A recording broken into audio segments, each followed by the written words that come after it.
Buonasera a tutte e tutti e benvenuti alla prima puntata di Storie di Coesione, il nuovo format di EU Factor che da oggi e per 12 mesi ci porterà in giro per l'Italia alla scoperta di quei progetti finanziati dall'Unione Europea che hanno reso e stanno rendendo il nostro paese un paese migliore.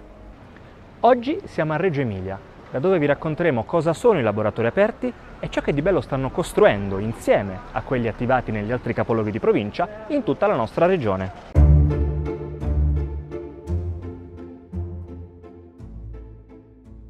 Siamo a Reggio Emilia, la città in cui nacque e per la prima volta fu mostrato il 7 gennaio del 1797 il tricolore. Qui, in centro, sorgono i chiostri di San Pietro, il più straordinario complesso monumentale della città. Dal recupero, voluto dal comune di Reggio Emilia, di quella che è una delle testimonianze più suggestive del Rinascimento italiano, è nato uno dei 10 laboratori aperti promossi e finanziati dalla Regione Emilia-Romagna, grazie al Fondo Europeo di Sviluppo Regionale. Lo scopo è quello di rafforzare l'identità delle aree urbane, così da favorire la partecipazione dei cittadini e delle imprese alle scelte strategiche della città, per creare nuove opportunità di occupazione e inclusione.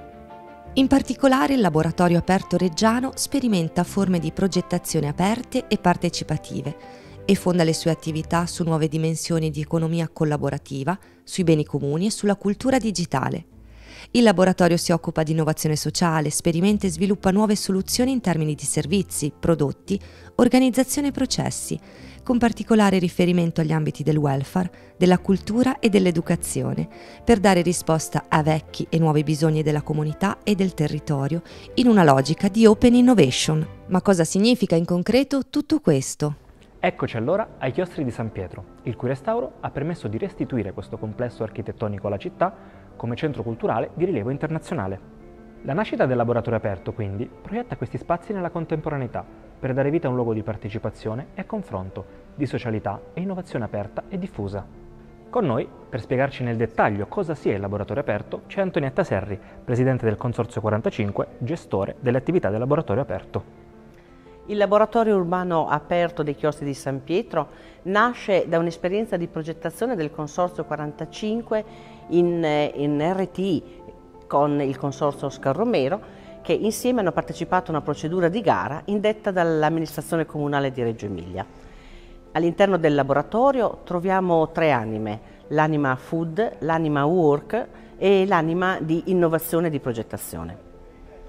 Le attività che vengono fatte all'interno del laboratorio sono frutto di una coprogettazione e una gestione condivisa con il territorio di Reggio Emilia e con tutto il mondo dell'associazionismo e degli enti di terzo settore, e riguardano tutti i temi della coesione sociale e dell'imprenditorialità sociale che il territorio è in grado di esprimere a livello locale e anche a livello nazionale. Il laboratorio aperto ha animato questo spazio dei chiostri di San Pietro dal 2019, il momento in cui è stata aggiudicata questa procedura di gara, e da allora non si è mai fermato. Durante la pandemia sono state organizzate attività in collaborazione con la scuola diffusa, sono stati fatti tantissimi laboratori come centri di pensiero, di innovazione e di progettazione. Ci sono state in 2 anni circa 60 presentazioni di libri, abbiamo fatto e organizzato eventi con l'associazionismo in sessioni invernali estive, e abbiamo coprogettato anche con l'amministrazione comunale temi culturali. Uno dei progetti a cui teniamo moltissimo è stato un laboratorio per la pace che abbiamo fatto recentemente, a cui hanno partecipato una 50ina di mamme di bimbi ucraini che risiedevano nella nostra città e ai quali abbiamo potuto offrire, nell'ambito di un circuito di bellezza, laboratori e attività culturali di innovazione che sono stato uno scambio educativo non solo per loro ma soprattutto per noi.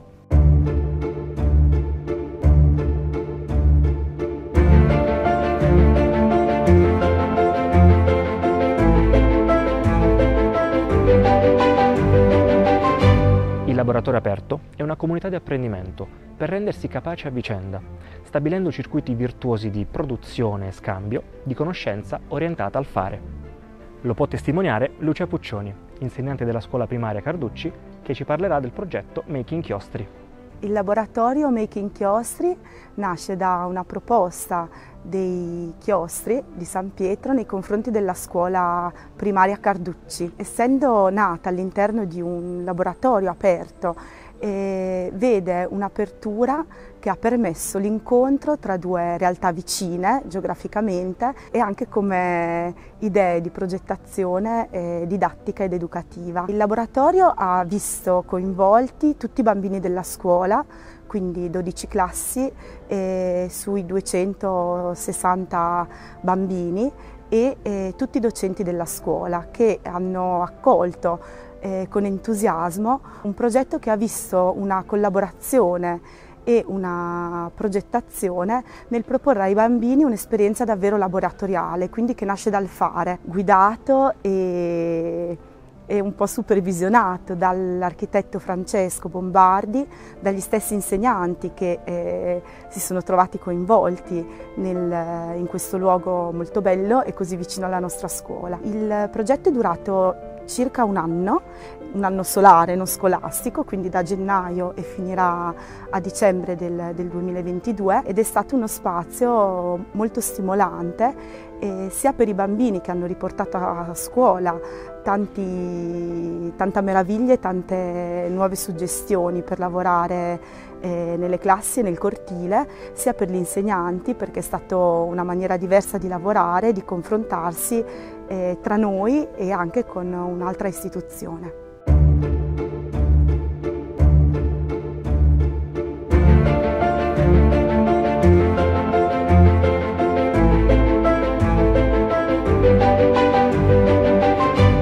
Un progetto quindi che, grazie ai finanziamenti dell'Unione Europea, senza il quale non sarebbe nato, ha avuto, come abbiamo visto, una ricaduta forte e importante per tutta la città.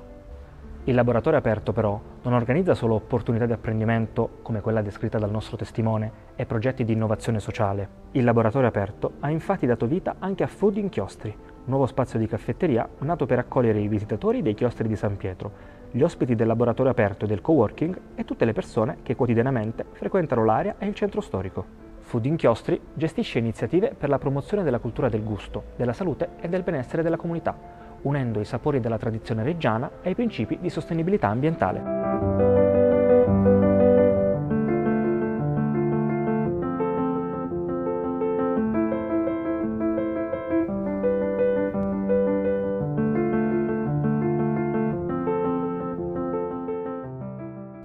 La prima puntata di Storie di Coesione si conclude qui.